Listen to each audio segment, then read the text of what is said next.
असली न्याय क्या है? मुजरिम को गिरफ्तार करना, उसका बयान लेना और उस बयान का पुष्टिकरण करना न्याय प्रक्रिया का केवल पहला पड़ाव है। असली न्याय तब होता है जब मुजरिम का जुर्म अदालत में सबूतों के साथ साबित हो, जब मुजरिम को अपने कुकर्मों का असली परिणाम भुगतना पड़े। लेकिन कभी कभी कोई धमकी, कोई डर या झूठे सबूतों का जाल कानून को क्रिमिनल के गिरेबान तक पहुंचने नहीं देते। आज रात हम आपको दिखा रहे हैं एक ऐसा केस जिसकी तहकीकात अनोखी थी, बिल्कुल अनोखी। 23 साल की लड़की नाम सुनीता देव रेड्डी को एक पब्लिक ऑटो में जबरदस्ती ले जाया जा रहा है। हमारे पास सिर्फ इतनी इन्फॉर्मेशन है कि इसमें एक रिक्शा का इस्तेमाल हुआ है और 3 लोग शामिल हैं। सुनीता वापस आ चुकी है, हम हॉस्टल के बाहर ही खड़े हैं। बहुत गहरे शौक में लगती है सर, एक वर्ड भी नहीं निकला मुंह से।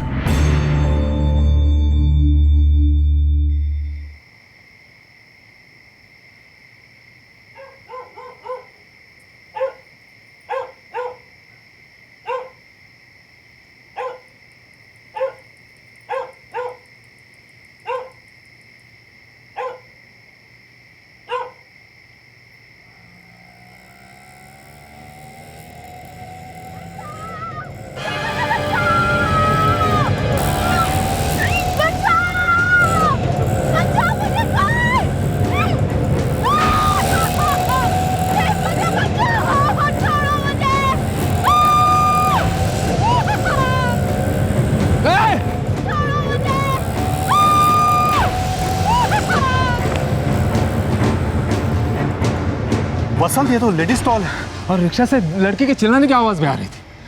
वो देखो, वहां पर्स गिरा।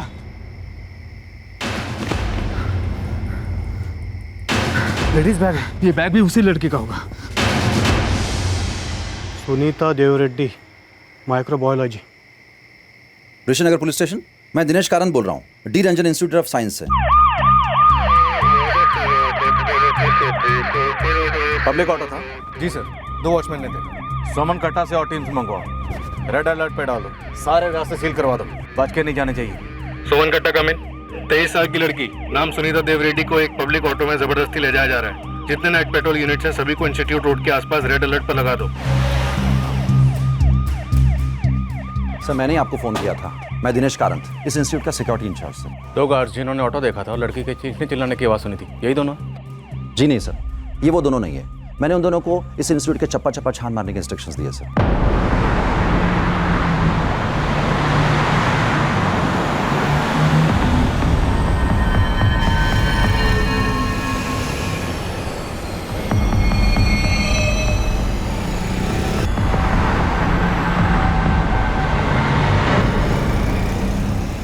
दो और टीम्स भेजो, कैंपस और बाहर के सर्च पार्टीज भी बढ़ा दो।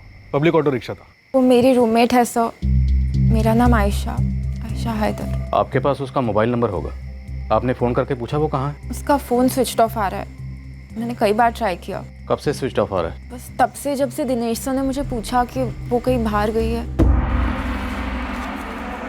हेलो, मैं दिनेश कारंत बोल रहा हूँ, सिक्योरिटी इंचार्ज। जी सर। सुनीता देव रेड्डी तुम्हारी रूममेट कहीं बाहर गई है? जी सर, वो तो लाइब्रेरी गई है। कैंपस के 2 वॉचमैन ने मुझे अभी इन्फॉर्म किया है, शायद सुनीता को अगवा किया गया है। क्या? उन्हें सुनीता का पर्स मिला है और आई कार्ड भी। देखो, तुम फिक्र मत करो, मैं अभी पुलिस को इन्फॉर्म कर रहा हूँ। बस तुम उसके मोबाइल पर फोन करो, शायद उससे बात हो पाए। मैं उसे अभी फ़ोन करती हूँ। मैंने तुरंत सुनीता का फ़ोन ट्राई किया, पर तब से फ़ोन स्विच ऑफ है। बचाओ! मुझे बचाओ प्लीज! कोई है? माइक्रोबायोलॉजी की स्टूडेंट सुनीता देव रेड्डी को 3 आदमियों ने जबरदस्ती उठा लिया था। शहर की पुलिस और कैंपस की सिक्योरिटी टीम सुनीता और उस पब्लिक ऑटो रिक्शा को ढूंढने के लिए चप्पा चप्पा छान रही थी। अपहरण के तुरंत बाद उन तीनों ने सबसे पहले सुनीता का मोबाइल फोन स्विच ऑफ कर दिया। सिक्योरिटी गार्ड्स को याद करने को बोलो। ऑटो का नंबर देखा होगा, कुछ तो देखा होगा। तुम दोनों में से किसी ने ऑटो का नंबर देखा? नहीं साहब, ऑटो एकदम तेजी से निकल गया, कुछ देख नहीं पाए हम लोग। और साफ कोहरा भी था, इसीलिए। सॉरी सर, दोनों ने कुछ नहीं देखा, ना ऑटो का नंबर ना कुछ और। सर, अभी तो कुछ भी हाथ नहीं। और आदमी मंगाओ, हमदौरा, राय के तिपुलाश्री, तीनों स्टेशन से और पेट्रोल टीम मंगवाओ। सर, सुनीता कहाँ की रहने वाली थी? सर, सुनीता बेलगाम को बिलोंग करती है, मैंने उसके पेरेंट्स को इन्फॉर्म कर दिया है। आयशा, सुनीता का कोई बॉयफ्रेंड? No sir. कोई ऐसा जो उसे कॉलेज में परेशान कर रहा हो, धमका रहा हो? नहीं, अगर कोई होता तो वो मुझे ज़रूर बताती। इतनी रात को सुनीता कहाँ गई थी? सर, वो लाइब्रेरी गई थी। लेकिन इतनी रात को? सर, वो एक्चुअली हमारे सेमेस्टर के एग्जाम्स चल रहे हैं, तो डिनर के बाद उसे कुछ बुक्स रिफर करनी थी। कॉलेज, लाइब्रेरी और हॉस्टल के बीच अपना कीमती वक्त बांटती होनहार स्टूडेंट सुनीता अपने हर एग्जाम को बेहद सीरियसली लेती थी। उस रात करीब 8:30 बजे सुनीता ने अपना डिनर खत्म किया।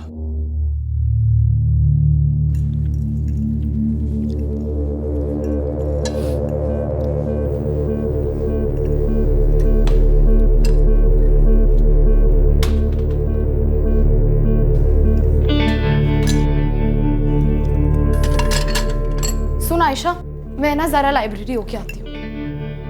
क्या आज भी जा रही है, वो भी इतनी रात गए? पागल हो गई है क्या? ये 8:30 ही तो बजे हैं और मुझे ना कुछ अर्जेंट रेफर करना है। मैं आ जाऊंगी जल्दी। यार एक तो तू ना इतना पढ़ के मुझे क्या पूरे हॉस्टल को कॉम्प्लेक्स देती है। पूरे साल तो पढ़ती रहती है, ऊपर से कल एग्जाम है। अब इतनी रात को क्या भाग दौड़ कर रही है? अरे वो लाइब्रेरी में ना एक नई बुक आई है, उससे रेफरेंस ले लूंगी ना तो मुझे चैन नहीं आएगा। मैं 11 बजे तक आ जाऊंगी ना। अच्छा सुन, जब तक तू नहीं आएगी ना मुझे भी नींद नहीं आएगी। जल्दी आना। तो क्या इंस्टीट्यूट की लाइब्रेरी पूरी रात खुली रहती है? नहीं सर, लाइब्रेरी टाइमिंग सुबह 8 से रात के 8 तक होते हैं सर। लेकिन सेमेस्टर एग्जाम से 1 महीना पहले लाइब्रेरी सुबह 8 से रात के 11:30 तक ओपन रहती है सर।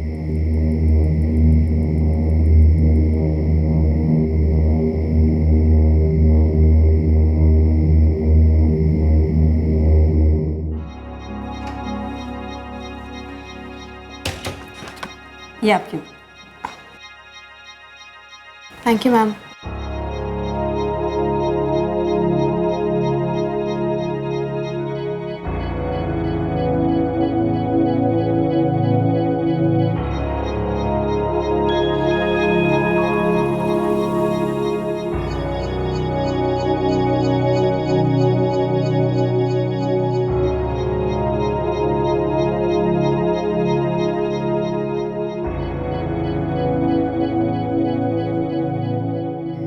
करीब 11:15 बजे सुनीता लाइब्रेरी से चली गई। वो लास्ट स्टूडेंट थी। Thank you Pramila ma'am. हो गई पढ़ाई? जी। कल के एग्जाम के लिए all the best. Thank you. Good night. Good night. Sunita ने लाइब्रेरी से बाहर आने के बाद यहीं से ऑटो लिया होगा। क्या रात को यहाँ पर ऑटो खड़े रहते हैं? नो सर, यहाँ कोई ऑटो खड़े नहीं होते सर। सभी स्टूडेंट्स यहाँ से हॉस्टल तक पैदल ही लौटते हैं सर। हॉस्टल से लाइब्रेरी पैदल आने में तकरीबन 10-15 मिनट लगते होंगे। Correct sir. सबसे पहले फिजिक्स डिपार्टमेंट आता है सर, उसके पीछे रिधिमा गर्ल्स हॉस्टल। प्रमिला जी, हाँ? लाइब्रेरी 11:30 बजे तक खुली रहती है ना? जी। तो क्या आप 11:30 बजे तक लाइब्रेरी में ही थी? नो सर, सुनीता के जाने के बाद मैंने 11 बजे तक वेट किया। कोई स्टूडेंट नहीं आया। मुझे लगा अभी कोई आएगा भी नहीं, इसलिए लाइब्रेरी लॉक करके मैं क्वार्टर्स चली गई। सर, पूरा कैंपस 3 बार घूम गया, कुछ भी नहीं मिला। दिनेश जी, ये रोड सिर्फ इंस्टीट्यूट की रोड है या कॉमन रोड है? कॉमन रोड है, बाहर की गाड़ियाँ भी यहाँ से गुजरती है सर।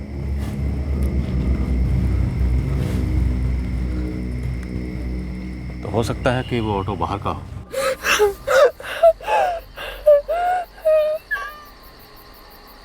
छोड़ देने का मतलब ही नहीं बनता।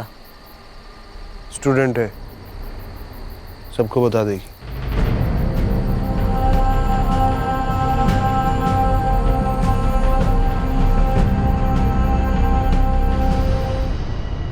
हम इंस्टीट्यूट के पीछे की तरफ है, दीवार के पास जंगल रोड से। अब हम वहां देखने जा रहे हैं। सुनीता मैम, सुनीता आ गई।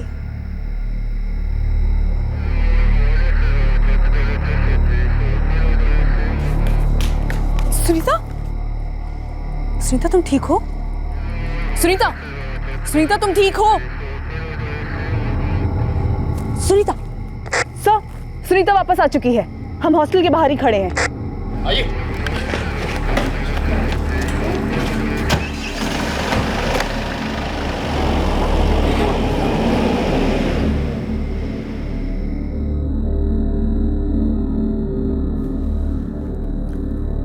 सुनीता, मैं जानता हूँ इस वक्त आपकी हालत ठीक नहीं है, पर क्या प्लीज़ आप हमें बता सकती हैं कि जो लोग आपको ऑटो में उठाकर लेके गए थे वो कौन थे, कहाँ लेके गए? प्लीज़ बताइए। आप वापस कैसे आए? सर, मुझे नहीं लगता सुनीता अब कुछ कहने की पोजीशन में। सर,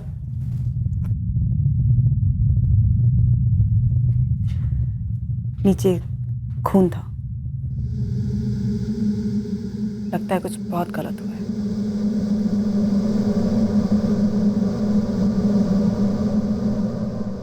विद्या, हम लोग बाहर जा रहे हैं, तो मुझसे बात करके कुछ तो पता करो। हमें उस रिक्शा को ट्रैक करना ही होगा। Yes sir. Arvind, Dinesh ji please बाहर।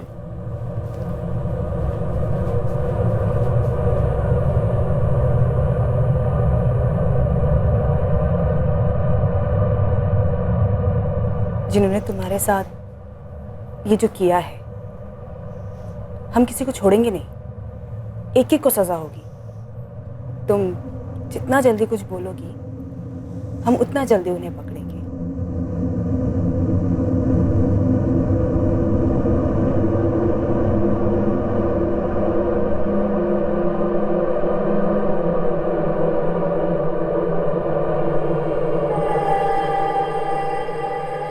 बहुत गहरे शौक में लगती है सर। एक वर्ड भी नहीं निकला मुंह से। होप उसके साथ कुछ उल्टा सीधा ना हुआ हो। यही जानने के लिए हमें उसका मेडिकल कराना बेहद ज़रूरी है, पर वो इस वक्त इतने गहरे सदमे में है कि हम उसे मेडिकल के लिए नहीं ले जा सकते। सर सुनीता के पेरेंट्स कल सुबह पहुंच जाएंगे, हो सकता है उनके सामने वो कुछ बोल पाए। दिनेश जी, उसके साथ क्या हुआ इसका अंदाज़ा हमें ऑलरेडी है। हम सिर्फ उसका मेडिकल करवा कर अपने शक को पक्का करना चाहते हैं। शायद माँ बाप के आने के बाद उनके सामने वो ज़रूर कुछ बोले। उसे बोलना ही होगा, नहीं तो सुनीता की खामोशी का एक एक लम्हा हमें उसके गुनाहगारों से दूर करता जाएगा। पर मेरी फिक्र की वजह कुछ और है। सुनीता की खामोशी की वजह शौक है या खौफ? आयशा,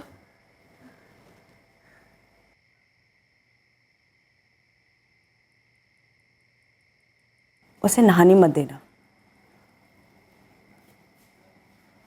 और उसके मैले कपड़े धोने मत देना। क्यों?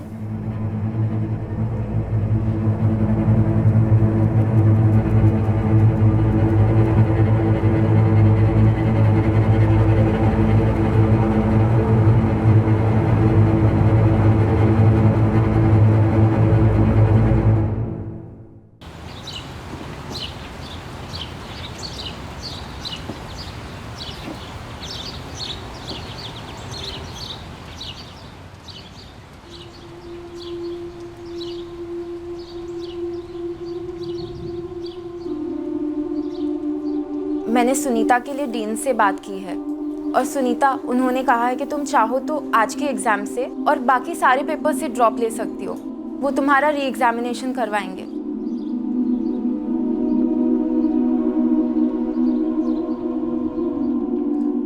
नहीं सर, एक शब्द भी नहीं निकला है मुंह से। और आंखों से आंसू तक नहीं। देखिए, आपकी बेटी के साथ कुछ बुरा हुआ, कुछ बहुत बुरा। पर क्या हुआ है ये जानने के लिए उसका मेडिकल एग्जामिनेशन करवाना बेहद ज़रूरी है। इसलिए मिस्टर और मिसेस देवरेड्डी, आपको कोशिश करनी होगी। सुनीता को हॉस्पिटल ले जाना होगा।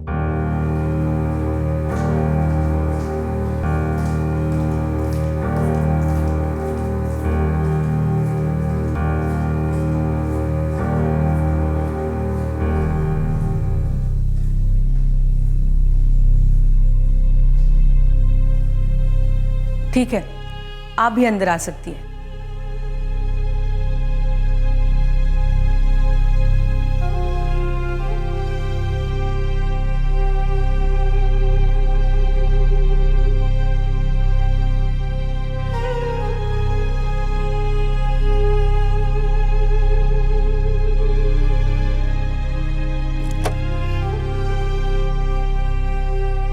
लड़की के साथ सेक्सुअल असॉल्ट हुआ है।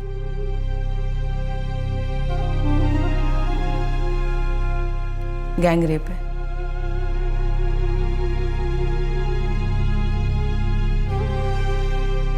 सुनीता, आपके साथ क्या हुआ है हमें पता है, लेकिन जिन लोगों ने आपके साथ ये घिनौनी हरकत की है वो इस वक्त बाहर घूम रहे आज़ाद, जबकि उन्हें सलाखों के पीछे होना चाहिए। लेकिन जब तक आप हमें कुछ बताएंगे नहीं, हमारे लिए कुछ भी कर पाना मुश्किल हो। इसलिए आपका जो भी दर्द है, जो भी डर है, बस कुछ देर के लिए अपने से अलग करिए और हमें बताइए आपके साथ एग्जैक्टली क्या हुआ और कैसे हुआ।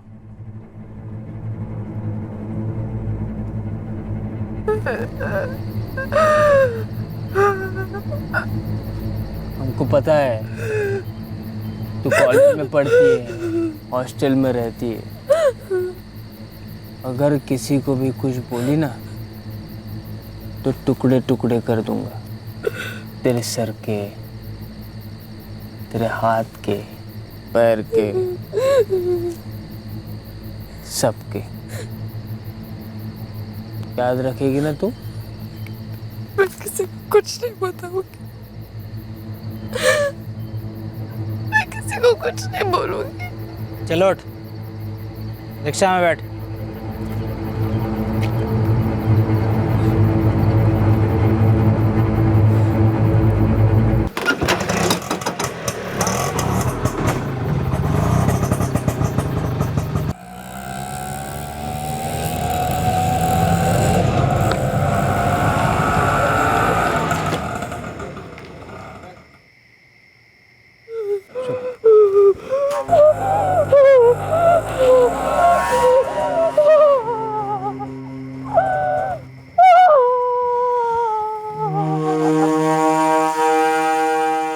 कितने लोग थे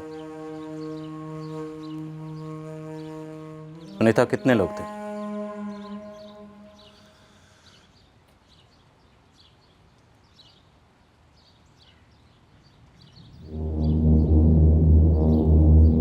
एक आगे ड्राइवर और दो पीछे आपके साथ। आप 8:30 बजे हॉस्टल से लाइब्रेरी गई और तकरीबन 11:15 बजे आपने लाइब्रेरियन को गुड नाइट कहा। फिर आप बाहर आई और बाहर आकर आपने ऑटो रोका।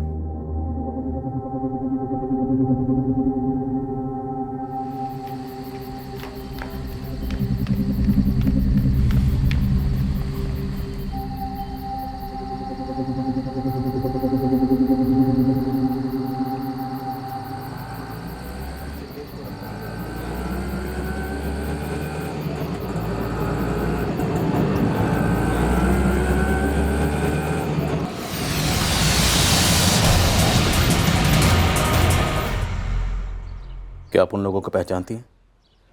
उन तीनों में से किसी को भी आपने कभी पहले देखा था कहीं भी आते जाते?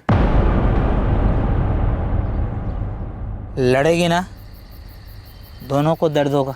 अगर किसी को भी कुछ बोली ना तो हम तुझे हमेशा के लिए खामोश कर देंगे। सुनीता, याद करो उस ऑटो के बारे में, उन लोगों के बारे में, उस जगह के बारे में जहां वो आपको लेकर गए। प्लीज कुछ बोलो, प्लीज बोलो, क्योंकि वक्त निकला जा रहा है। सुनीता के साथ जो हुआ उसका गहरा सदमा लगा था उसे। ऊपर से उस धमकी ने सुनीता के गले को घोंट रखा था। उसकी जुबान पर खामोशी का ताला लगा हुआ था। इस ताले का खुलना बेहद जरूरी था, क्योंकि पुलिस को अब तक सिर्फ इतना मालूम था कि सुनीता को 3 लोग ऑटो रिक्शा में उठाकर कहीं ले गए थे और उन्होंने उसके साथ सामूहिक बलात्कार किया था। तहकीकात शुरू करने के लिए यह बहुत ही कम जानकारी थी, लगभग ना के बराबर। हमारे पास अभी तक इतनी इंफॉर्मेशन है कि वो 3 लोग थे, एक ऑटो ड्राइवर, 2 पीछे। उन 3 लोगों ने सुनीता को लाइब्रेरी से हॉस्टल जाते वक्त ऑटो में बिठाया। अब सवाल यह है कि बिठाया कैसे? लिफ्ट देकर या जबरदस्ती? सर, अगर लिफ्ट ऑफर किया होता तो इसका मतलब ये होता कि वो जो 2 पैसेंजर थे वो शायद सुनीता की पहचान के थे। पहले उन्होंने लिफ्ट ऑफर किया, उसके बाद रेप किया, फिर शायद ऑटो वाले ने भी साथ दिया होगा रेप में। सर, अगर वो लोग सुनीता के पहचान के नहीं भी थे और उसे जबरदस्ती उठाया तो शायद उन्हें पता था कि सुनीता उस वक्त लाइब्रेरी से आने वाली है। अगर पहचान वाले नहीं थे तो कैसे पता चलता? सर, मैंने सुनीता की रूममेट आयशा से बात की थी। उसका कहना है कि सुनीता अक्सर रात में लाइब्रेरी में पढ़ने जाया करती थी। सर, वैसे तो लगभग पिछले 1 हफ्ते से सुनीता रोज लाइब्रेरी जा रही थी, लेकिन परसों वो काफी देर से गई। सुनीता पे हमला करने वाले 3 लोग थे। क्या ऐसा हो सकता है उसमें से एक या फिर 2 उसके जानने वाले हों? शायद इंस्टीट्यूट के कोई स्टूडेंट हों जिन्होंने उसे लिफ्ट ऑफर की हो और उसके रोज के शेड्यूल के बारे में भी जानते हो कि वो हर शाम या रात को लाइब्रेरी जा रही है। आई एम सॉरी सर, इस सब के बारे में मैं कुछ नहीं कह सकती। सुनीता ही बेस्ट पर्सन होगी आपको ये सब बताने के लिए। हाँ आयशा, लेकिन सुनीता कुछ बोल नहीं रही है, एकदम खामोश है। सुनीता खामोश है, लेकिन इसका मतलब ये नहीं है कि हम भी खामोश बैठेंगे। सुनीता के असली गुनाहगारों तक पहुंचने के लिए हमें सुनीता को बुलवाने की कोशिश जारी रखनी होगी। अरविंद, एक काम करो, जितने रिक्शा यूनियंस हैं सबके लीडर्स को यहाँ हाजिर करो। इससे पहले कि रिक्शा के अंदर वालों को इसकी जानकारी मिले, हमें रिक्शा का ढूंढ निकालना होगा। सर। विद्या, लड़की को बुलवाने की कोशिश करती रहो। मैं जानता हूँ वो लड़की चुप है, कुछ नहीं बोल रही है, लेकिन इसका मतलब ये नहीं है कि हम उस लड़की के बोलने का इंतजार करेंगे और कुछ नहीं करेंगे। जितनी जल्दी हो सके हमें इस केस का खाता खोलना है।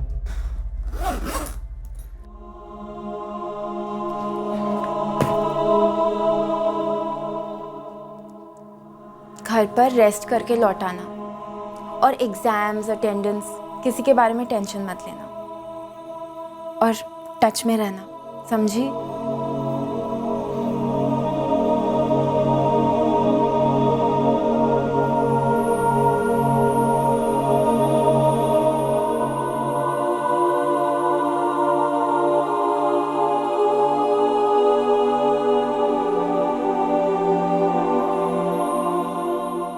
बागलकोट में जितने भी रिक्शाज हैं वो सारे आप दोनों के यूनियंस के अंडर आते हैं? हाँ साहब, मेरे यूनियन में 140 ऑटो है। और सर मेरे यूनियन में आज की डेट में 223 है। सर, सुनीता की रूममेट आयशा का फोन आया था। सुनीता अपने माँ बाप के साथ घर जा रही है। उसे फोन करके समझाओ कि जब तक इन्वेस्टिगेशन पूरी नहीं होती वो लोग नहीं जा सकते। जी सर। अरविंद, अगर जरूरत पड़ी तो खुद जाकर मनाओ उन्हें। हमें उन तीनों आरोपियों को किसी भी सूरत में पकड़ना ही है। अब सुनीता को कुछ बोलना ही पड़ेगा।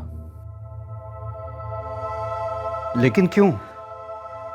आपको तो मालूम ही है कि मेरी बेटी किस हाल में है। हाँ सर, लेकिन आपको ये भी समझना चाहिए कि आपकी बेटी के साथ ऐसा हुआ कैसे, किसने किया ये सब। देखिए सर, अगर अभी आप घर चले गए ना तो हमारे लिए आपकी बेटी सुनीता के गुनहगारों को पकड़ना लगभग नामुमकिन हो जाएगा। मैं सब समझता हूँ मैडम, लेकिन आप लोग भी तो समझने की कोशिश कीजिए ना। मेरी बेटी इस वक्त एक शब्द बोलने की हालत में नहीं है। अगर वो यहाँ रहेगी तो उसकी हालत और खराब होती जाएगी।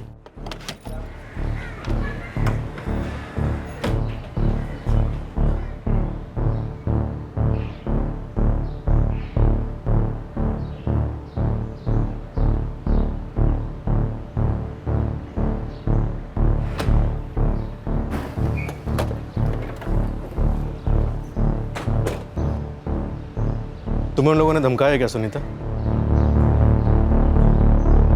साहब, ये मेरे यूनियन के सभी 140 बंदों की लिस्ट है। सारी डिटेल्स इसी में है। और सर ये मेरे 223 रिक्शा वालों की डिटेल्स।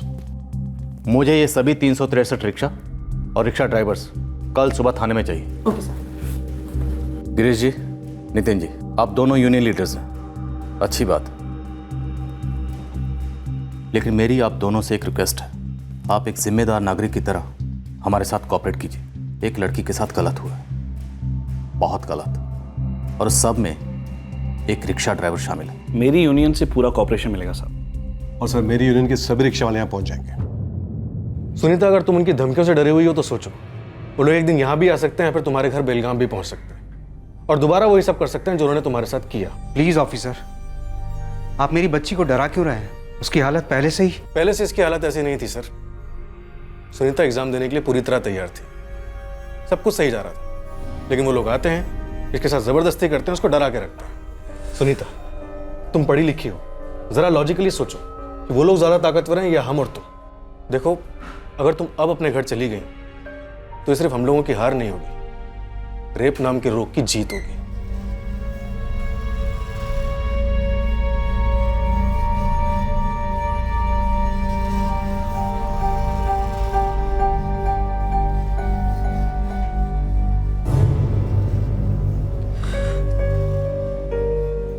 मैं घर नहीं जाऊंगी सर।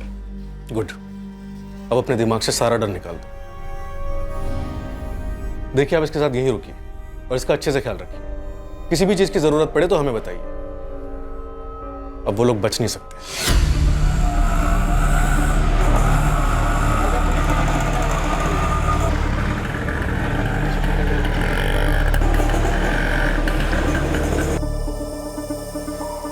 नवंबर की रात को कहाँ थे? 20 नवंबर की रात को कहाँ थे?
साहब, वो हमारा यूनियन लीडर बोला इधर आने को। पूछताछ करनी थी। रिक्शा कहाँ है तेरा?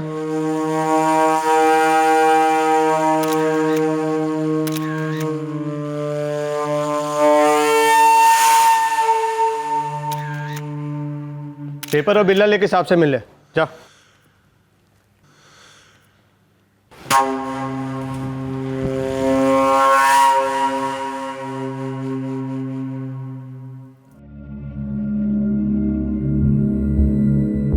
विकास देवमणि? हाँ साहब। 20 नवंबर की रात को कहा था? घर पर था साहब। कहाँ रहते हो? ये स्टेशन के पास साहब। मोबाइल नंबर दो अपना। 444-258-678। ठीक।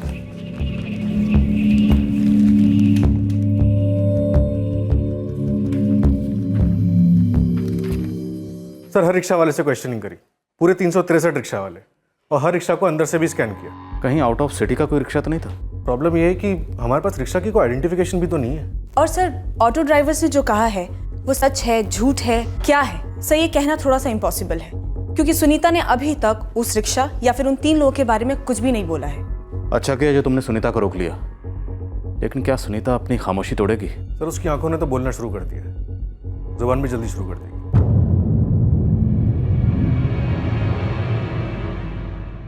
बागलकोट में जितने भी रिक्शा हैं, ये उनकी तस्वीरें। इन तस्वीरों को गौर से देखो। अगर आप गौर से देखोगी तो हर रिक्शा में आपको कुछ ना कुछ फर्क नजर आएगा। देखिए इन तस्वीरों को और याद करिए जिस ऑटो में वो आपको लेके गए थे, क्या उससे मिलता जुलता कुछ इन तस्वीरों में है?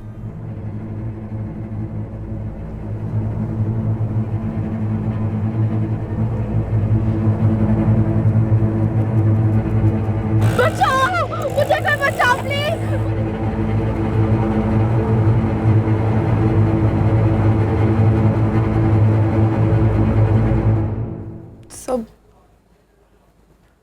सब एक जैसे लग रहे। देखो आई नो कि देखने में सारे रिक्शा एक जैसे लगते हैं, लेकिन अगर बारीकी से देखो तो हर रिक्शा में कुछ ना कुछ फ़र्क ज़रूर होता है। जैसे सीट का कलर, और वो कोई फिल्म स्टार की फ़ोटो होती है, या ड्राइवर्स अपने सामने जब भगवान की मूर्ति लगाते हैं और वो अंदर डेकोरेशन का सामान। एक मिनट मैं दिखाता हूँ, ये देखो, जैसे ये एक स्टिकर है और एक स्टिकर ये है ना, दोनों अलग अलग। इसी तरह से हर ऑटो में कुछ ना कुछ फ़र्क होता है। अपने जहन पर जोर डालो और याद करने की कोशिश करो, क्या इन तस्वीरों में वो ऑटो है जिस ऑटो में वो आपको लेके गए थे?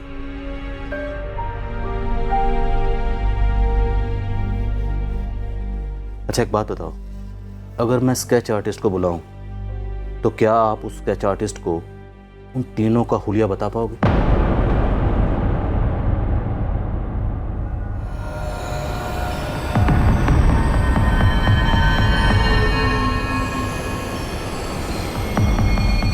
डरो मत, बिल्कुल भी मत डरो। अब वो लोग आपका कुछ नहीं बिगाड़ सकते।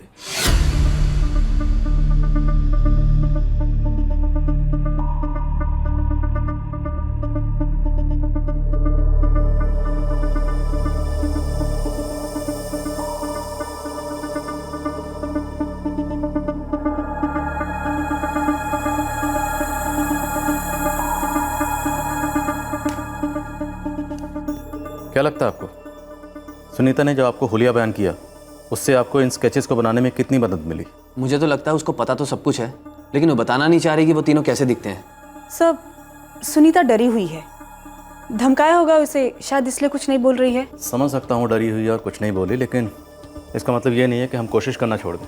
अंधेरे में सही, लेकिन हम तीर चलाते रहेंगे, और तब तक चलाते रहेंगे जब तक तीर निशाने पर नहीं लग जाता। सर, जिस तरह से लड़की को उठाया जाता है, गैंग रेप किया जाता है और फिर धमकी देकर छोड़ दिया जाता है, हो सकता है ये लोग हिस्ट्री शीटर्स हो, शायद किसी गैंगमैन के लोग हों जो परोल या बेल पे बाहर आए हों और सुनीता के साथ ये कांड कर दिया। एक काम करो, खबरी नेटवर्क को एक्टिव करो, लेकिन उन्हें बता देना कि हमारे पास कोई क्लू नहीं है।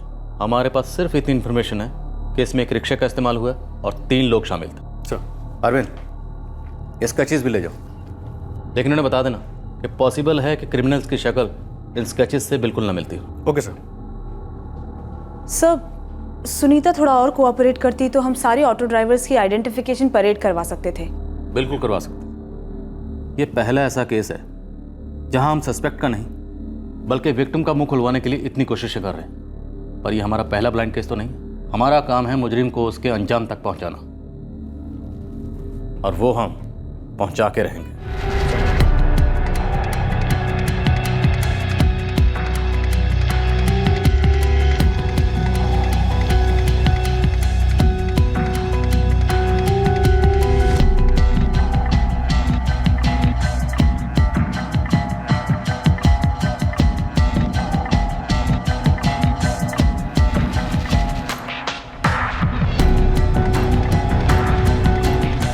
हाँ भाई हिस्ट्री शीटर्स, 20 नवंबर की अपनी हिस्ट्री और ज्योग्राफी दोनों बताओ।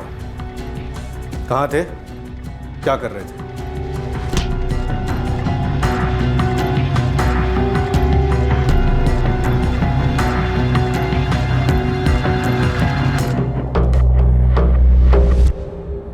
संजय गौड़ा 10 मिनट में ऋषि नगर पुलिस स्टेशन में आके हाजिरी दे। क्या साहब, अभी 3 दिन पहले ही लॉकअप से छूटा हूँ। अभी तो घर से बाहर भी नहीं निकला हूँ। कोई बात नहीं, समझ नाइट वॉक के लिए निकला है। वैसे भी 3 दिन में घर में बैठा बैठा बोर हो गया होगा। वो सब क्या फोन पे बात नहीं हो सकती क्या? हो सकती तो फोन पर ही करता ना। तू जल्दी से इधर आता है या मैं आऊँ तुझे लेने को उधर? ठीक है साहब मैं आता हूँ।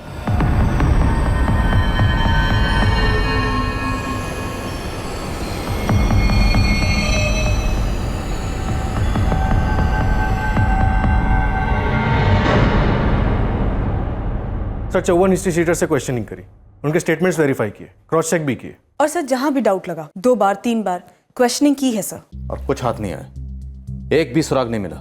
एक बात है सर, थोड़ी अजीब। बोलो। सर एक हिस्ट्री शीटर है संजय गौड़ा, परसों बता रहा था 3 दिन पहले जेल से छूट कर आया है। मैंने कॉल किया, बोला आज आप बात करनी है, नहीं आया सर। ठीक है साहब मैं आता हूँ। मैंने आज दोबारा कॉल किया सर, फिर से बित्तू के बहाने बनाने लगा। क्या रे संजय गौड़ा, बहुत मस्ती चढ़ी है, आता हूँ बोल के आया नहीं अभी तक। सॉरी सर, वो अचानक से मुझे इधर मैंगलोर आना पड़ा। वो क्या है कि मेरी बड़ी अम्मा की तबीयत बहुत खराब है। अगली गाड़ी पकड़कर बागलकोट पहुंच और स्टेशन से सीधा ऋषि नगर पुलिस स्टेशन आ। इस बार टाला तो बहुत बुरा फंसेगा। नहीं सर, मैं बस 1 घंटे से मैं निकलता हूँ इधर से। नहीं आया सर, और आज मोबाइल स्विच ऑफ करके बैठा है। क्या हिस्ट्री है संजय गौड़ा की? सर चोरी के केसेस में 2 बार जेल काट चुका है और झूठ बोल रहा था कि 3 दिन पहले जेल से छूट के आया है। हो सकता है किसी और केस में इन्वॉल्व हो और पुलिस से डर रहा हो। होने को तो ये इस केस में भी शामिल हो सकता है। हो सकता है। कोई फोटो है संजय गौड़ा की? सर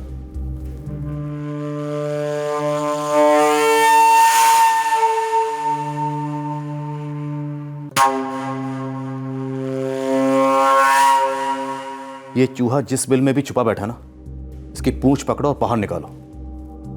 ये जितना हमसे दूर भाग रहा है, मेरे शक को उतना ही पुख्ता कर रहा है। विद्या, यस सर। ये तस्वीर सुनीता को दिखाओ। Okay sir. तीर तो चलाते हैं, अंधेरे में ही सही।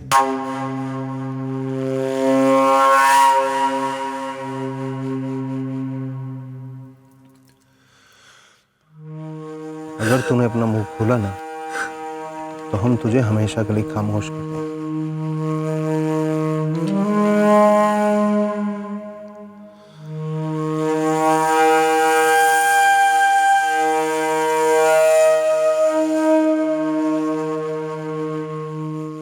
सुनीता कुछ बोल नहीं रही है सर, लेकिन डरी हुई है।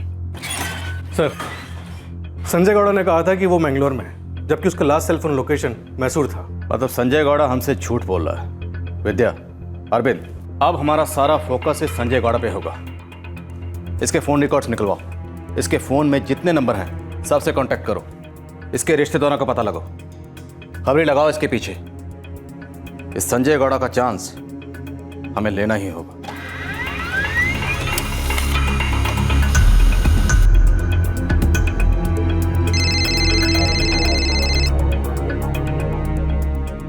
हाँ राजू बोल। वो हिस्ट्री शीटर है ना संजय गौड़ा, कुछ मिला उसके बारे में? हाँ साहब, उसके 2 दोस्त थे, एक जीतू धारवाड़कर और दूसरा ललित पड़की। दोनों भी टपोरी है साहब। और वो संजय ने जीतू से कुछ बात की थी, बोला था कि उसने कुछ बड़ा कांड किया। यार वो संजय है ना, वो साला बहुत बुरी हालत में है। बहुत बुरा लग रहा है यार उसे। किस बात का बुरा लगा? कुछ किया है उसने? कांड हुआ ना। कांड मतलब वो इंस्टीट्यूट वाला जो लड़की को उठाकर रेप हुआ था? ये संजय गौड़ा भी शामिल था क्या इस गैंगरेप में? साहब आप एक बार बात कर लो जीतू और ललित से। इस जीतू दड़वड़कर और ललित पड़की दोनों को उठाओ प्यार से, किसी को खबर नहीं लगनी चाहिए। खेले पूरा खत्म करना होगा, समझी?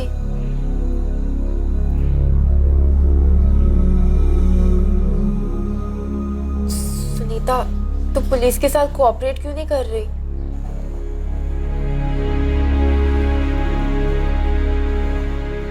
पुलिस कुछ नहीं कर सकती आयशा। पुलिस ने कहा है कुछ नहीं होगा, वो पूरी प्रोटेक्शन देंगे। कब तक आयशा? वो लोग उस दिन मुझे मार डालने वाले थे। मैं मर गई होती, मैंने भीख मांगी उनसे, पैर पकड़े उनके। उन लोगों ने मुझे धमकी दी है कि मैंने अगर किसी से कुछ भी कहा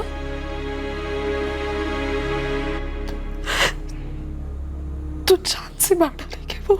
सुनीता, वो लोग कुछ नहीं कर सकते, लेकिन अगर तूने कुछ नहीं किया तो तू जिंदगी भर रोती रहेगी, और तेरे जैसे न जाने और कितनी लड़कियां ऐसी ही रोती रहेंगी। तू ये बात समझती क्यों नहीं? क्योंकि तुम लोग कभी नहीं समझ पाओगे कि मुझ पे क्या गुजरी है, क्या भुगता है मैंने। मैं मर चुकी हूँ आयशा, मैं अंदर से मर चुकी हूँ।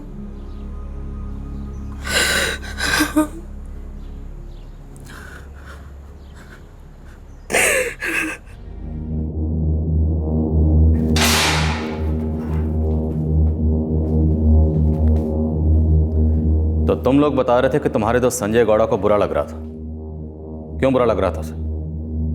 सब उसने जो किया वो उस बात का उसे बहुत बुरा लग रहा था साहब, वो बहुत पछता भी रहा था। क्या किया था उसने? क्यों पछता रहा था वो?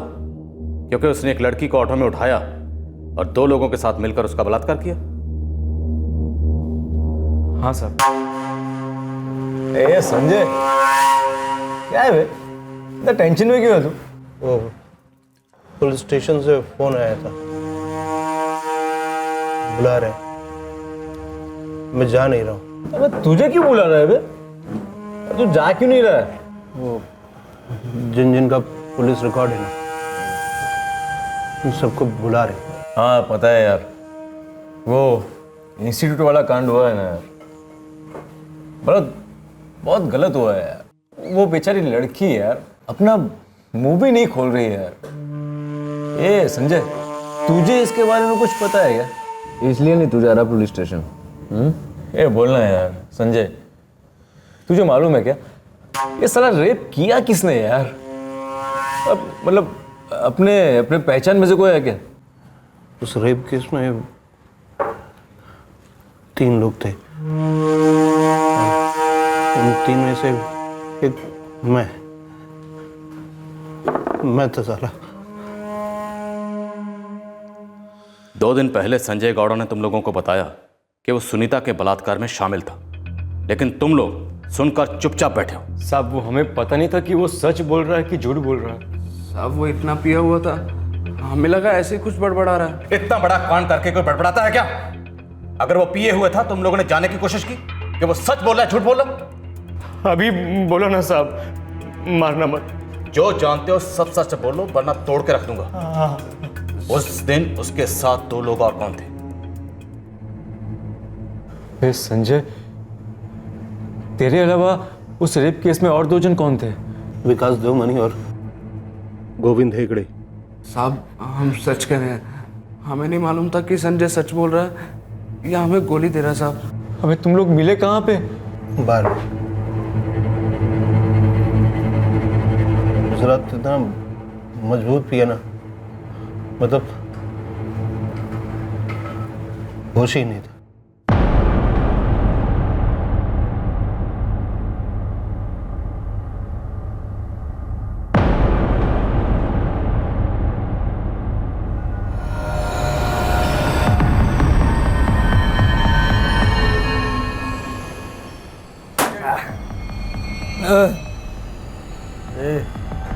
ये आखिरी है सालों, वैसे भी कड़की चल रहे हैं सालों।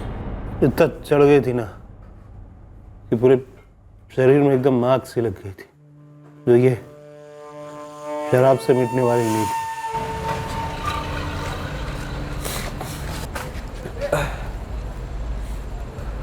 अरे बाप रे यार, दो दिख रहा है। विकास, गाड़ी चला रही का ना? मैं गाड़ी क्या, मैं घोड़ी भी चला लूंगा। वैसे बुरा नहीं है, अगर इस टाइम में अगर कोई लड़की मिल जाए ना तो नशे का मजा एकदम डबल। मेरे पास तो रोकड़ा है नहीं, वरना ने विकास के नाम पे उधार दिया। हीराबाई की लड़कियां उसके नाम पे हीराबाई उधार नहीं देंगी। बस सालों, तुम लोग की ना ये लड़की की बात छेड़नी नहीं, अब तो तलब लग गई। तेरा इरादा क्या है बे? काम कर, वो एक राउंड मार दे इंस्टीट्यूट में, चल के देखते हैं, क्या पता मुकद्दर में कोई कॉलेज की एकदम मस्त लड़की मिल जाए। चल।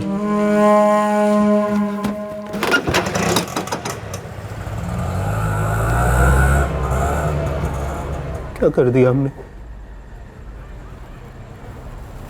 क्या कर दिया? वो लड़की बहुत मासूम थी, साला ऐसा लग रहा था शरीर के अंदर कोई जानवर घुस गया हो। कोई होश नहीं, कोई समझ नहीं, बस एक के बाद एक के बाद एक। उस लड़की का चेहरा याद आता है ना तो ऐसा लगता है अपना चेहरा कहाँ छुपा दूं। मैं तुम लोगों के आगे हाथ जोड़ती हूँ, मुझे जाने दो।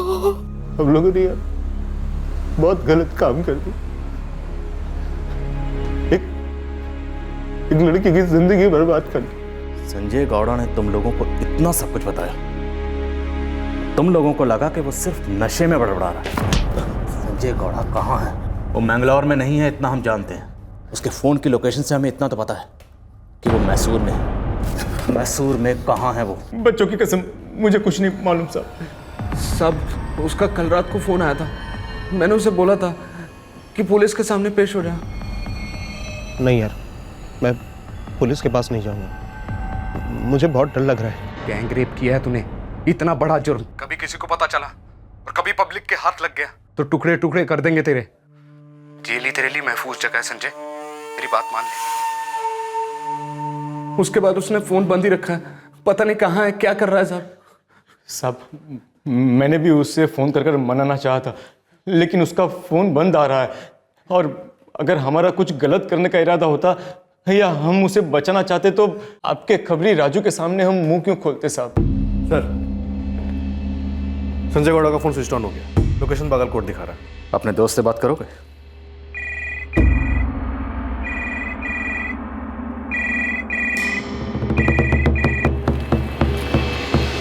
हाँ बोल। क्या सोचा तूने?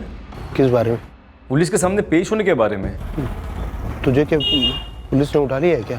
हाँ, इस वक्त हम साहब के सामने हैं। और देख यार संजय, साहब ने कहा है कि अगर तू यहाँ पर आकर अपना जुर्म कबूल कर लेगा ना तो बहुत कम सजा होगी। देख यार संजय, अगर तू भागने की कोशिश करेगा ना तो तेरे साथ हम भी फंस जाएंगे। अरे हमने तो कुछ किया भी नहीं है यार। संजय गौड़ा, पीआई श्रीपद अयंगर बोल रहा हूँ। हेलो। काट दिया। इस संजय गौड़ा को जल्दी ट्रैक करो, विकास देवबनी और गोविंद हेगड़े को भी उठा लो। सर, विकास देवमणि यहाँ आया था, हमने उससे पूछताछ भी की। ऑटो रिक्शा ड्राइवर है सर। जब वो यहाँ आया था तो अपना ऑटो रिक्शा लेकर आया था। मतलब आरोपी खुद चलकर हमारे सामने आया और हमारे हाथ से निकल गया, क्योंकि हमें पता ही नहीं था वो आरोपी। धर लो दोनों को।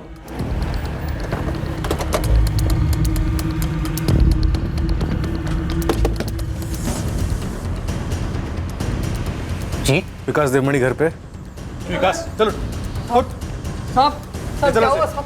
साहब कुछ तो बोलो साहब, क्या किया मैंने? साहब कहाँ लेके जा रहे हैं मुझको साहब? लोकेश, इसका ऑटो लेकर आओ। साहब मेरे भाई को क्यों लेकर जा रहे हैं साहब? विकास साहब मेरी बात सुनो ना साहब। सर, ऑटो ड्राइवर विकास देवमणि कस्टडी में है। संजय गौड़ा का फोन अभी भी स्विच ऑफ जा रहा है, लेकिन हमने उसे ट्रैकिंग पे डाल रखा है। पर सर, गोविंद के घर का एड्रेस नहीं है हमारे पास। पूरी फोर्स लगा दो। खबरियों से कहो कि संजय गौड़ और गोविंद हेगड़े की पूरी कुंडली निकालें। अब इस केस को क्लोज करने का वक्त करीब आ गया, बस थोड़ी कसर बाकी है।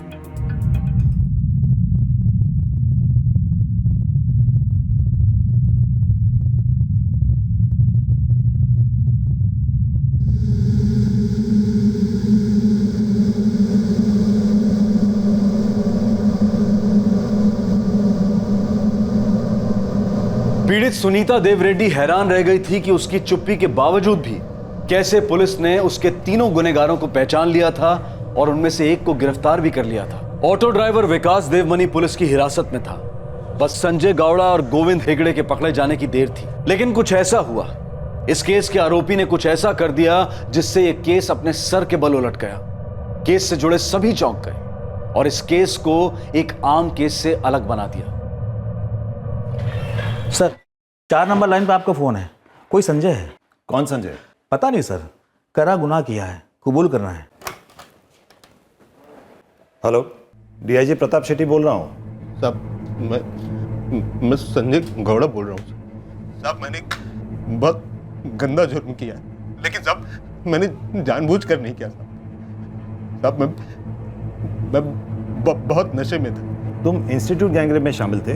हाँ साहब, लेकिन मैंने जानबूझकर नहीं किया है। तुम पहले सरेंडर करो, अपना जुर्म कबूल करो, फिर हम देखेंगे हम क्या कर सकते हैं। सर, संजय गौड़ा का फोन स्विच ऑन हो गया। लोकेशन मेहताब नगर बस्ती है। जीतू बता रहा था वो वहीं रहता है और उसे उसके घर का एड्रेस भी पता है। गुड। तुम जरा इस विकास देवमणि को क्रैक करो। मैं संजय गौड़ा को घोड़ा बनाकर घसीट के लाता हूँ। संजय, मैंने तुम्हारा कन्फेशन सुन तो लिया, लेकिन तुम्हें पहले सरेंडर करना होगा। तुम्हारे पास और कोई चारा नहीं है। नहीं साहब, नहीं साहब, मुझे जेल नहीं। तुमने एक लड़की की जिंदगी बर्बाद की है।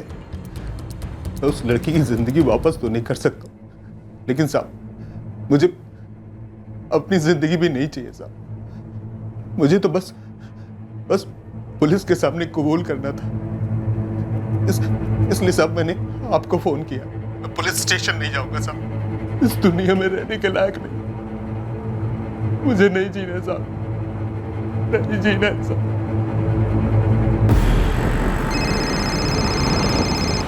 सर, भयंकर इंस्टीट्यूट गैंगरेप का अक्यूज संजय गौड़ा, उसने मुझे कॉल किया।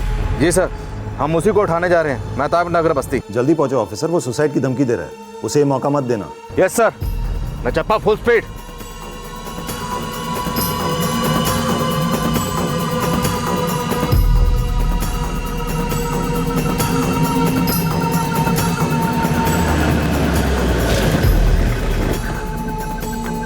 यहाँ पे रहता है।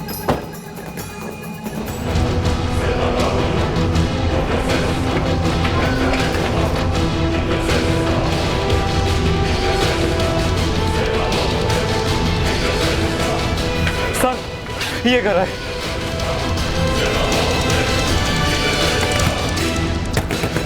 संजय, दरवाजा खोलो।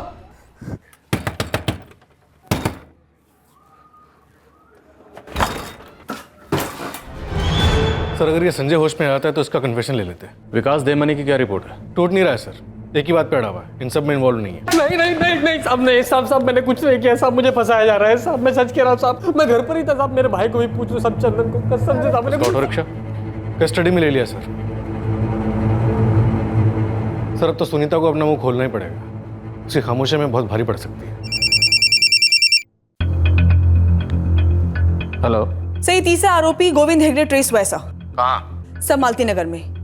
लेकिन एक प्रॉब्लम है सर। कैसी प्रॉब्लम? सर, उसने अपने एक दोस्त असलम को फोन किया और असलम ने हमें फोन करके बताया है कि सर गोविंद हेगड़े सुसाइड करने जा रहा है। क्या? नहीं रे असलम, मैं पुलिस के सामने नहीं जाऊंगा। तू उनको बोल दे कि मैं उन्हें जिंदा नहीं मिलूंगा। अबे गोविंद, क्या पागलों जैसी बात कर रहा है तू? देख, मैं तेरी मदद कर सकता हूँ। तू बस मेरी एक सहायता कर दे। तू पुलिस को मेरा संदेशा दे दे यार। यार नहीं जीना यार। कोई मालती नगर पहुंचा है नहीं? गोविंद हेगड़े के घर। सर, हम लोग रास्ते पर ही है। उसका दोस्त असलम हमारे साथ है। 5 मिनट में पहुंच रहे सर। हम भी पहुंच रहे हैं। अरविंद को एड्रेस मैसेज करो।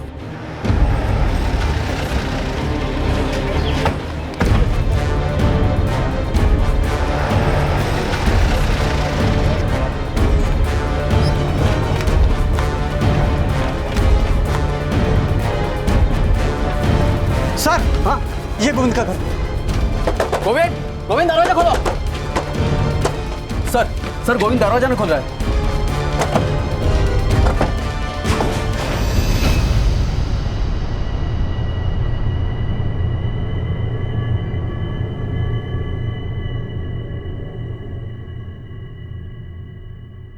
सुनीता, ये तीनों इस वक्त हमारी हिरासत में है। वो पहला है संजय गौड़ा और दूसरा गोविंद हेगड़े। इन दोनों ने सुसाइड करने की कोशिश की थी, लेकिन हमने इन्हें बचा लिया क्योंकि हम नहीं चाहते थे कि इन्हें इतनी आसान मौत मिले। हम चाहते हैं इन्हें दर्द हो, तकलीफ हो, जिंदगी भर इस चीज़ का एहसास हो कि इन्होंने जो किया था कितना गलत था, कितना भयानक था। लेकिन इन्हें सज़ा दिलाने के लिए अब आपको बोलना ही होगा। हाँ बेटे, दे दो अपना स्टेटमेंट। बता दो बेटी, सब कुछ बता दो।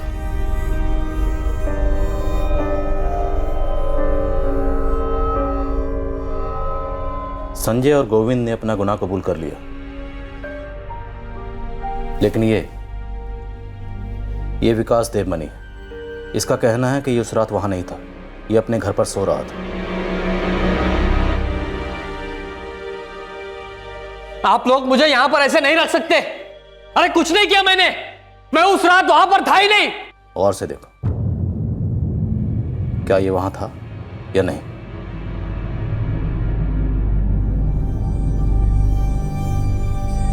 नहीं था। इन तीनों के साथ साथ हमने उस रिक्शा को भी कस्टडी में ले लिया है जिसमें वो आपको उठाकर ले गए थे।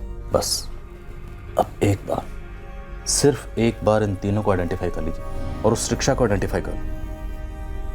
फिर हम चार्जशीट फाइल करेंगे, मुकदमा चलाएंगे और ये तीनों जिंदगी भर जेल में सड़ेंगे। लेकिन अब भी अगर आप आगे नहीं आए और मुंह नहीं खोला तो हमें मजबूरन इन्हें छोड़ना पड़ेगा। प्लीज अपना बयान दे दो, अपने लिए, कानून के लिए, समाज के लिए। प्लीज अपना स्टेटमेंट दे दो, प्लीज।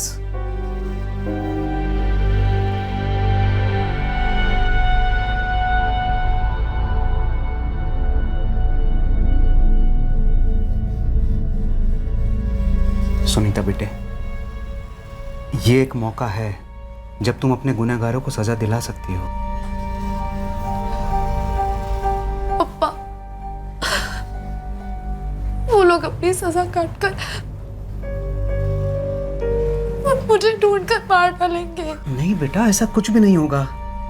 लेकिन अगर तूने अभी हिम्मत नहीं की ना तो वो आज ही छूट जाएंगे। उसके बाद वो कुछ भी कर सकते हैं। चल सुनीता, उठ जा, दे दे अपना स्टेटमेंट। अब उनकी बारी है डरने की, उनकी बारी है कांपने की।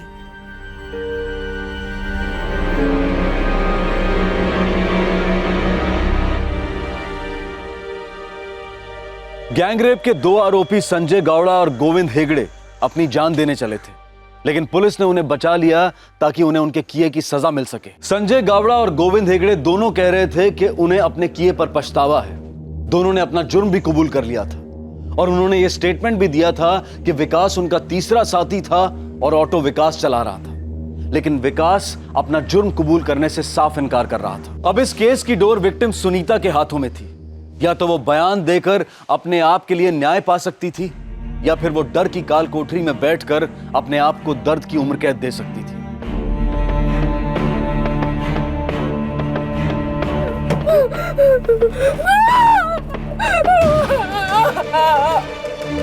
अगर किसी को भी कुछ बोली ना तो टुकड़े टुकड़े कर दूंगा। अब भी अगर आप आगे नहीं आए तो हमें मजबूरन इन्हें छोड़ना पड़ेगा। ये एक मौका है जब तुम अपने गुनहगारों को सजा दिला सकती हो। दे दे अपना स्टेटमेंट, अब उनकी बारी है।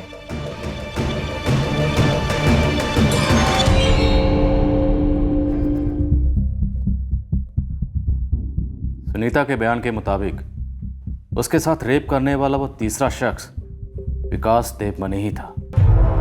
लेकिन सर, विकास तो अड़के बैठा है कि वो शामिल नहीं था। लेकिन ये तो पक्का है सर, उसके ऑटो रिक्शा का इस्तेमाल हुआ है। सब सुनीता ने अपने बयान में विकास के ऑटो रिक्शा के अंदर की एक एक डिटेल दी है।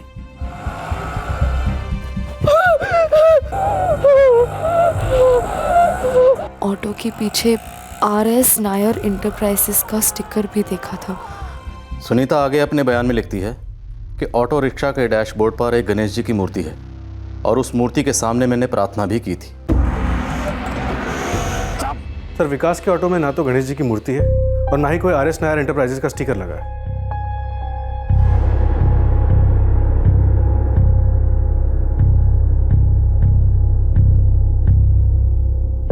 अरविंद, ये मूर्ति और स्टिकर तो आराम से चेंज किए जा सकते हैं। हाँ, लेकिन विकास मान नहीं रहा है सर, और बार बार एक ही बात कह रहा है कि वो उस रात घर पर ही था। हमारे पास सुनीता की स्टेटमेंट है, उसकी मेडिकल रिपोर्ट है, 3 आरोपियों में से 2 के बयान है, संजय और गोविंद के। सिर्फ ये विकास देवमनी है जो अपनी इन्वॉल्वमेंट से इनकार कर रहा है। सर, अगर हम संजय और गोविंद की स्टेटमेंट्स के आधार पर विकास को अक्यूज मान भी ले और सुनीता उसके आइडेंटिफिकेशन कर भी लेती है तो भी वो कोर्ट में छूट सकता है। विकास को लेकर कोर्ट में हमारा केस थोड़ा कमजोर पड़ सकता है सर। हमें ये केस वाटर टाइट बनाना है। हम पहले इस केस में बहुत सारे चांसेस ले चुके हैं, अब कोर्ट में हमें एक भी चांस नहीं लेना है।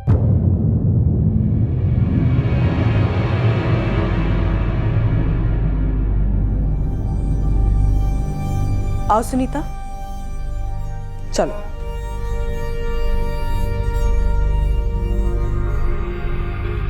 सुनीता, आपने हमें बताया कि आपने उस रिक्शा में 2 चीजें नोटिस की, एक RS नायर एंटरप्राइजेस का स्टिकर और दूसरी गणेश मूर्ति।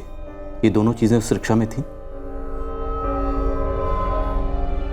देखो सुनीता, असली मुजरिम तक पहुंचने के लिए हमारे पास सही इंफॉर्मेशन का होना बहुत जरूरी है। इसलिए मैं आपसे पूछ रहा हूं कि आप श्योर हो, क्योंकि उस वक्त आप डरी हुई थी, स्ट्रेस में थी। हो सकता है आपको कुछ याद ना रहा हो, आपने वहां कुछ और देखा हो, इस वक्त आपको कुछ और याद आ रहा हो। ऐसी कोई बात तो नहीं है?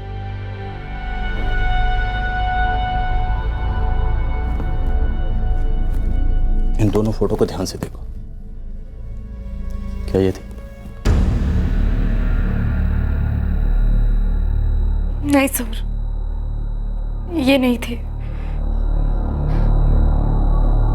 मुझे बहुत डर लग रहा है माँ, मुझे ये सब देख कर वो रात याद आ रही है। Okay, relax. हम आपको और स्ट्रेस नहीं करेंगे, कुछ नहीं पूछेंगे आपसे। रिलैक्स। अरविंद, विद्या, अब हमें इस केस को अपने पुलिस स्टेशन का, अपने करियर का सबसे मजबूत और वाटर टाइट केस बनाना है। इसलिए हम एक भी सुराग नहीं छोड़ेंगे। किसी भी बयान या सबूत में शक की कोई गुंजाइश नहीं रहनी चाहिए। इन तीनों आरोपियों की 20 नवंबर की रात से लेके आज 29 नवंबर तक मुझे हर घंटे की रिपोर्ट चाहिए। उनकी एक भी मूवमेंट, एक भी हरकत मिस नहीं होनी चाहिए, क्योंकि अब इस केस में छोटी सी छोटी डिटेल भी बहुत मायने रखती है। Am I clear?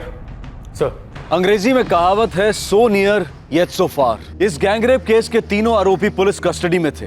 उनमें से 2 ने सुसाइड का हाई ड्रामा भी कर लिया था और अपना जुर्म अपनी मर्जी से कबूल कर लिया था, लेकिन एक आरोपी बड़ी चालाकी से खेल रहा था। वो अपने बयान पर अड़कर बैठा था कि वो इस जुर्म में शामिल नहीं था, और बड़ी चालाकी से उसने अपने ऑटो रिक्शा की डिटेलिंग भी बदल दी थी। लेकिन पुलिस ऐसा कुछ भी नहीं छोड़ना चाहती थी जिससे विकास या दूसरे 2 आरोपी संजय और गोविंद किसी कानूनी लूपहोल की वजह से आजाद दुनिया में लौट जाएं। पुलिस ने गांठ बांध ली थी कि ये केस वाटर टाइट होगा, और ऐसा ही हुआ। साहब, उस दिन भी मैं आपसे यही कहना चाह रहा था। उस रात को मेरा भाई यहाँ घर पर ही था। शाम 8 बजे हम दोनों ने साथ में खाना खाया और फिर उसके बाद वो घर से बाहर गया ही नहीं। अगर तुम्हें ऐसा लग रहा है तुम अपने रेपिस्ट भाई को बचाकर बहुत महान काम कर रहे हो, तो इतना याद रखना, उन तीनों को तो सजा होकर ही रहेगी, और तुम पर पुलिस को गुमराह करने के और सबूत मिटाने के चार्जेस लगाए जाएंगे। याद रखना मेरी बात। चलो।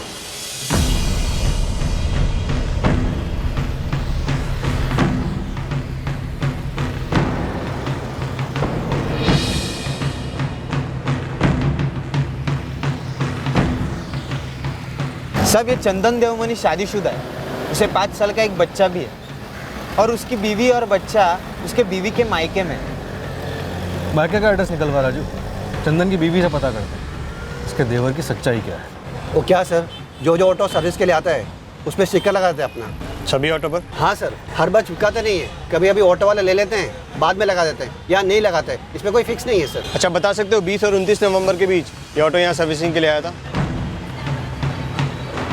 ऐसा देखकर बताना मुश्किल है सर, मुझे रिकॉर्ड चेक करना पड़ेगा। चेक करके बताओ मुझे। हाँ साहब, पक्का। संजय ने मुझे बताया था कि वो लोग किसी बार में बैठे थे, उन्होंने खूब पी थी साहब, और वहां से वो इंस्टीट्यूट रोड भी गए थे। उस रात संजय गौड़ा ने तुम लोगों से जो भी कहा वो सब इसमें लिखो, एक एक शब्द, और उसके बाद साइन करो। कौन सी बार में बैठे थे उस रात? मुरली अन्ना के। चंदन अन्ना, कुछ भी हो जाए आप घुटने मत टेकना। देखो मैं तो कुछ नहीं बोलूंगा, लेकिन वो लोग तेरी भाभी तक पहुंच गए तो? अन्ना कुछ भी करो, लेकिन मुझे यहाँ से निकालो। मेरे को जितना करना था किया विकास। ऐसा मत बोलो अन्ना, ऐसा मत बोलो। वो संजय और गोविंद डरपोक निकले, हो गई गलती, लेकिन एक गलती के लिए जिंदगी भर अंदर सड़ना पड़ेगा क्या? हाँ मैडम, पिछले एक हफ्ते में मैंने ऐसी मूर्ति एक ही बेची थी। आपको कैसे याद है कि एक ही मूर्ति बिकी? ये देखिए मैडम, ये इसलिए मुझे याद है, पिछले हफ्ते मैंने ऐसे एक ही पीस बेची थी। फिर तो आपको कस्टमर भी याद होंगे। इसने खरीदी थी? कोई औरत थी। चंदन देवमणि की पत्नी, विकास की भाभी। ये औरत विकास की सबसे करीबी है। उठा लाओ इसे। हाँ सर, राजू खबरी विकास की भाभी के मायके का नंबर निकलवा रहा है, मिल जाएगा सर। साहब, मैं इन तीनों को अच्छे से पहचानता हूँ, मैंने पढ़ा भी इन तीनों ने क्या किया। तुम्हें गवाही देनी होगी। 20 नवंबर की रात को ये तीनों यहाँ पे बैठ के दारू पी रहे थे। पक्का दूंगा साहब, इन तीनों ने काम इतना गंदा किया है। और एक बात है साहब। क्या? ये विकास है ना, ऑटो ड्राइवर, यहाँ पे एकदम रेगुलर है, हफ्ते में 2-3 बार पक्का बैठता है। पिछली बार जब उसके पास पैसे नहीं थे तो मैंने उसे उधारी दी। अरे अन्ना, आज थोड़ा रोकड़ा कम है, बाद में देते। हाँ, बाद में देते। ठीक है, ला इधर, लेकिन अगली बार पक्का देना। हाँ पक्का अन्ना, पक्का देगा। थैंक यू अन्ना। उसके बाद वो वापस आया नहीं। ये उस दिन का बिल है मेरे पास। जैसे पक्षी एक एक तिनका, एक एक पत्ता इकट्ठा करते हुए अपना घोंसला बनाते हैं, वैसे ही पुलिस भी छोटे से छोटे सुराग और सबूत को इकट्ठा करते हुए अपने केस का ऐसा घोंसला तैयार कर रही थी जो किले जितना मजबूत हो। जब यह केस शुरू हुआ था तब पुलिस के हाथ में कुछ भी नहीं था, पीड़ित की शिकायत तक नहीं थी, और अब यह केस कोर्ट में पेश होने लायक तैयार होता जा रहा था। एक मजबूत वाटर टाइट केस। अरविंद, विद्या, लोकेश, कांग्रेचुलेशंस। हमने इस केस के ताबूत की हर कील एकदम सही ठोक दी है, बस सिर्फ दफनाना बाकी है।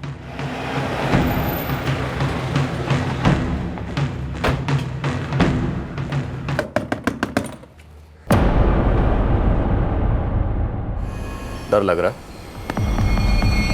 डरना भी चाहिए, क्योंकि तुम्हारी जिंदगी अब खतरे में है। क्या बोल रहे हैं साहब? वही जो तुम्हारी पत्नी भागीरथी ने हमें बोला।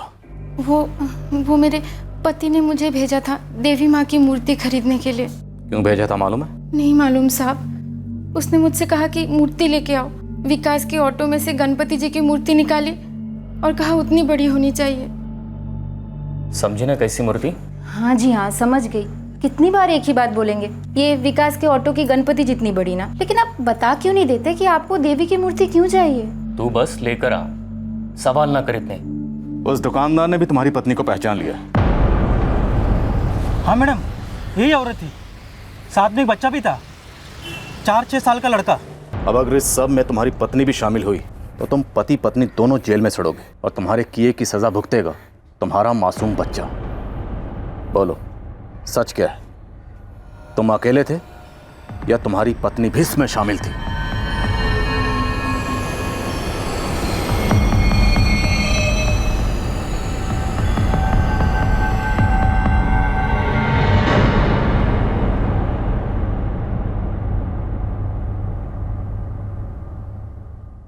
सर, मेरी पत्नी भागीरथी बेगुनाह है सर, उसे कुछ मालूम नहीं था। पर हमें सब मालूम है। हमें मालूम है कि कौन गुनहगार है, कौन नहीं। हमें यह भी पता है कि तुम अपने भाई के जुर्म में कैसे शामिल हो, कैसे तुमने अपने भाई के जुर्म पर पर्दा डाला। हम जानते हैं विकास ने तुम्हें सब कुछ बताया था या नहीं? हाँ, बताया था। कब? उस रात जिस रात वो कांड करके आया था? जी नहीं, आप लोगों ने हर ऑटो वाले को यहाँ थाने बुलाया था, तब विकास डर के मारे थर-थर कांप रहा था। उसने सीधे उसके दोस्त संजय को फोन लगाया। अबे संजय, लड़की ने मुंह नहीं खोला तो क्या हुआ? पुलिस ने शहर के सारे ऑटो वालों को बुलवाया है। तू समझ रहा है कुछ? यार विकास, अब हमें कैसे मालूम कि उस लड़की ने हम लोग के बारे में बताया है या नहीं? और अगर बताया होगा ना तो हम तीनों के बारे में बताया होगा। और तेरे तेरे ऑटो का पूरा हुलिया भी बताया होगा। मर गए यार, मर गए। अब क्या करें? बहुत बड़ी गलती हो गई यार, पछतावा हो रहा है। पछतावे की छोड़, अब क्या करना है ये बता। मैं अपने परशुराम अन्ना से बात करता हूँ। तुम तीनों ने ये सोच भी कैसे लिया कि तुम बच के निकल जाओगे? अन्ना, हमने उस लड़की को धमकी दी थी कि अगर उसने अपना मुंह खोला तो हम उसे मार डालेंगे, लेकिन उसने बोल दिया अन्ना। अन्ना कुछ करो ना अन्ना, बचा लो ना। आइंदा से ऐसी गलती कभी नहीं होगी, और पहले भी कभी ऐसा हुआ नहीं अन्ना। अगर पुलिस ने विकास की उस ऑटो की तलाशी ले ली तो तुम तीनों अंदर गए समझो। तो अन्ना अब क्या कर सकते हैं अन्ना? अपना ये आंसू बचा के रख, आगे काम आएगा। उस गोविंद को फोन करो, चल।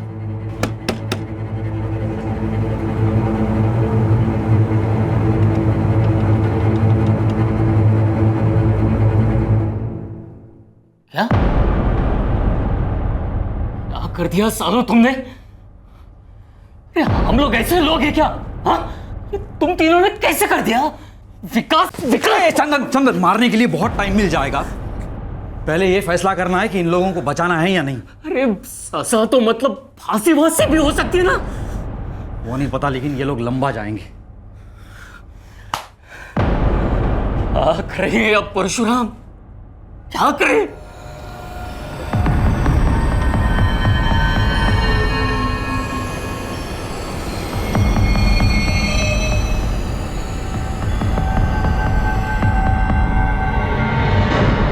पहले तो ऑटो को अच्छे से साफ करना होगा। धो डालो अंदर बाहर से, हैं?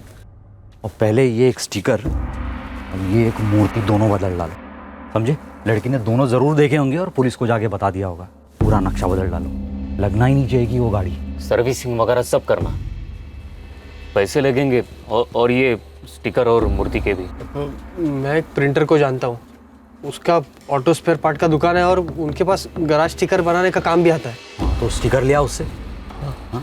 और इसके लिए जितना भी पैसा लगेगा लगा दो। मेरे पास तो कुछ भी नहीं है। मैं अपनी बहन से थोड़े कुछ पैसे उधार ले सकता हूँ। 2,500 किस लिए?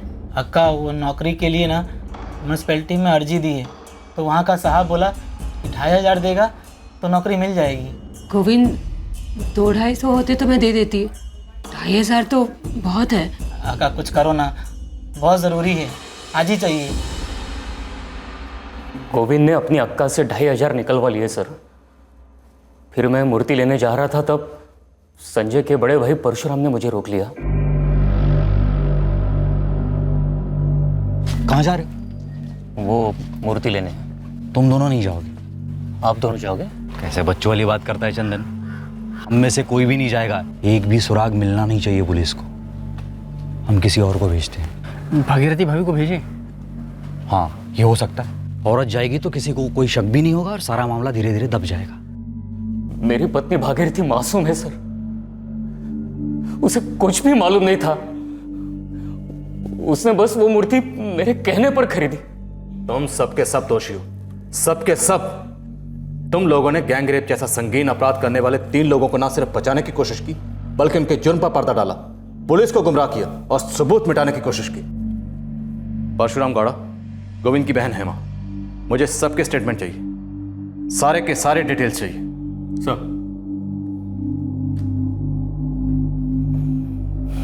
कहा था मैंने चंदन, मुजरिम को बचाना भी बहुत बड़ा जुर्म होता है। तुम तो गए।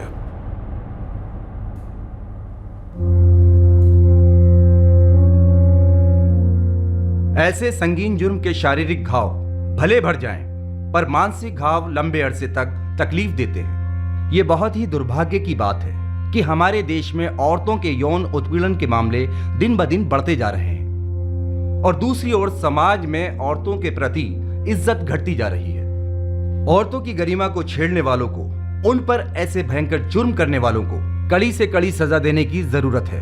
वक्त आ गया है जब कोर्ट न सिर्फ मुजरिम के हक का ध्यान रखे, बल्कि पीड़ित के हक का भी ध्यान रखे।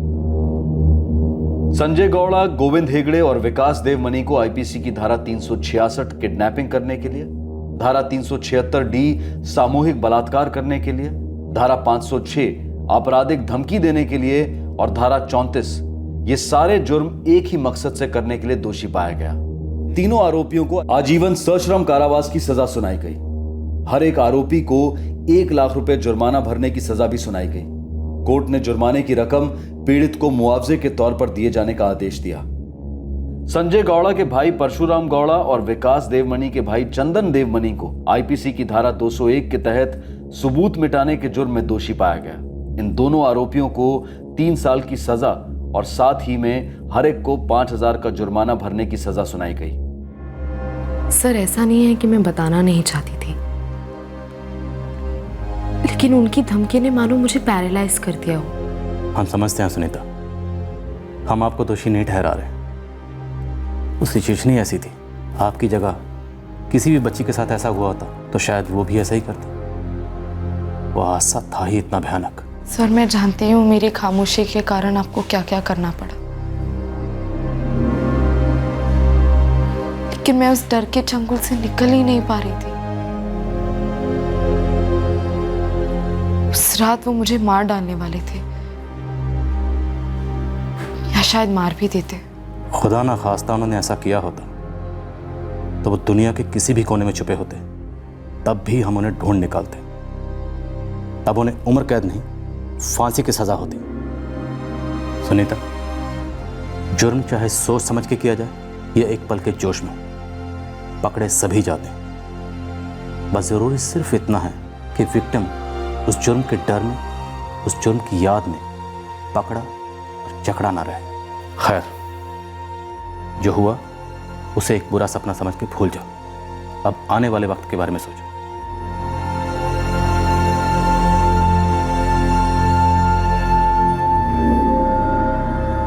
सुनीता देव रेड्डी के लिए इंस्टीट्यूशन ने दोबारा एग्जाम्स ऑर्गेनाइज किए।